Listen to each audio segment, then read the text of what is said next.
This is a humanitarian crisis of epic proportion and a major test for the Taliban, which seized power last summer.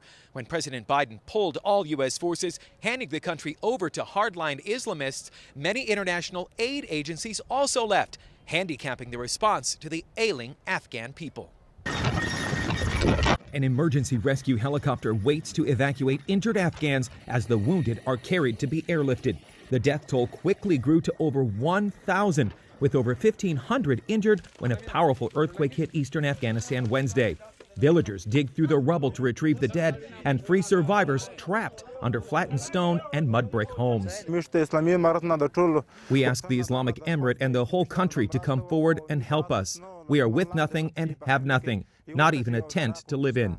At least 2,000 homes have been destroyed. On average, each household has 7 or 8 people living in it. The disaster comes as Afghanistan was already grappling with a severe economic crisis, millions facing hunger and poverty after international aid to the Taliban-led government was frozen. And these are very simple homes made of mud bricks that crumble really, really easily. And so we're deeply concerned that there are still people underneath. We've got men moving the stones, the mud, the bricks with their hands. There's no sophisticated equipment up in these villages.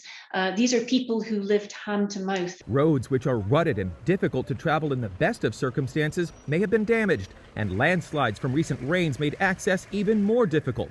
The UN has deployed teams with supplies of medicine, food, trauma kits, and emergency shelter to the quake zone, but delivery is slow. The earthquake, I can't stress enough, it will only add to the immense humanitarian needs in Afghanistan. It really has to be all hands on deck to make sure that we really limit the suffering that families, that women and children are already going through.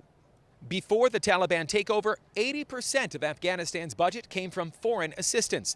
That money being cut off means Afghanistan's deadliest earthquake in 2 decades couldn't have come at a worse time. The Biden administration is monitoring the situation and says it will be discussing the U.S. response in the days to come.